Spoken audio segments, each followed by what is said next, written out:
Hello guys and welcome to the video number 6. Today we're going to start with the learning of the under list and other list. So let's go. Flashback.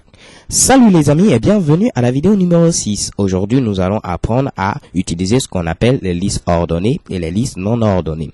Alors c'est parti.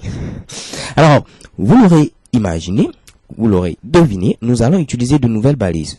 Alors très simple, pour faire une liste non ordonnée, nous allons utiliser la balise UL, qui est le diminutif ici de unordered list, donc liste non ordonnée. Alors, dans cette liste non ordonnée, nous aurons bien évidemment des éléments. Les éléments seront donc des éléments de liste, LI pour spécifier éléments de liste. Les amoureux de la langue de Shakespeare parleront de list item pour des éléments de liste. Dupliquons avec CTRL D pour avoir 4 éléments de liste. Donc, pour le premier élément de liste, je vais mettre simplement poire. Pour le deuxième élément de liste, je vais mettre ici du jambon. Pour le troisième élément de liste, je vais mettre la tomate, même si je déteste la tomate. Soyons amis avec nos ennemis et ils deviendront nos amis. Alors, dernier élément, je vais mettre soyons crazy. Dindon. Alors, enregistrons. Et qu'est-ce que nous avons fait ici? Nous avons créé une liste non ordonnée et nous avons mis des éléments de liste, list item, 4 éléments de liste pour être plus précis. Enregistrons cela et rendons-nous dans notre navigateur, actualisons la page, Shakebam.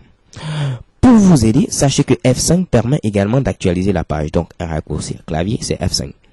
F6 quant à lui permet de sélectionner l'élément présent de la barre de traite. L'élément présent dans la barre d'adresse. Décidément. Donc, si je veux sélectionner le contenu présent dans ma barre d'adresse, je n'aurai qu'à appuyer sur la touche F6. Et voilà, F6, F6. Ok, parfait. Donc, c'était juste une petite parenthèse. Qu'est-ce qu'on va faire maintenant?